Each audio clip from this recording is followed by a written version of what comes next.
Hi everyone, I'm Jazz and welcome to another episode of our I Love Camaya podcast.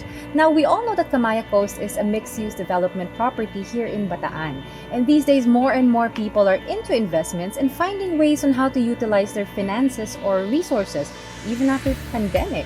Now, for today's episode, we'll have a real estate investment 101 featuring Camaya Sky.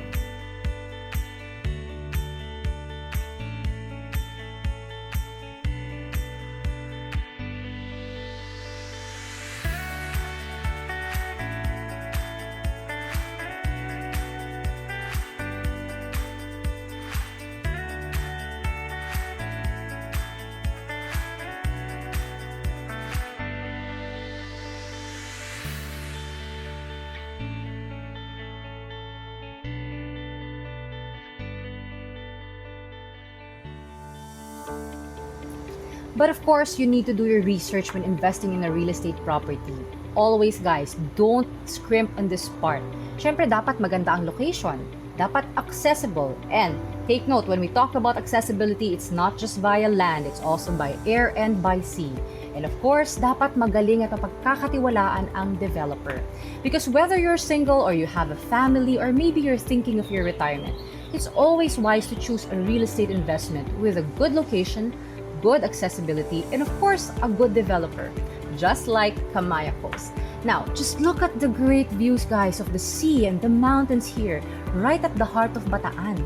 Doesn't it tell you enough how good Camaya COAST's location is?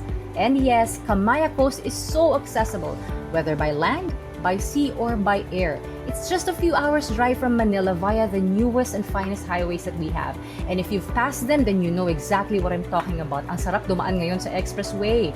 And you get to enjoy Camaya COAST's beauty, its amenities, and fun-filled activities na parang ang lapit-lapit lang dahil nga ang pleasant ng daan. Or, you might want to try a faster route. You can take a quick ferry ride from Manila. It's only a couple of hours. Just hop on the ferry from Esplanade at the Mall of Asia and get off right at Camaya COAST's beach. That's right, wala na kayong sasakyan na additional. You get off right here at Camaya COAST. And here's one more thing for you guys. We'll have our very own airport here soon. You heard me right. You see, ang galing ng Camaya COAST with their vision of creating the Camaya Premium Airstrip Development. At hindi na nanatiling vision yan, guys, dahil last year pa, we tested the runway na. Tama? Yep, you heard it right. May eroplano pong tinest kung makakapag-take off at landing na sa Camaya pad. That's fantastic. Now, keep in mind then, now, when you choose a property to invest in, the developer should continuously improve its accessibility and connectivity. And you have it here. Traveling to and from Camaya COAST is hassle-free and worry-free. And of course, lastly, you need to consider a good developer.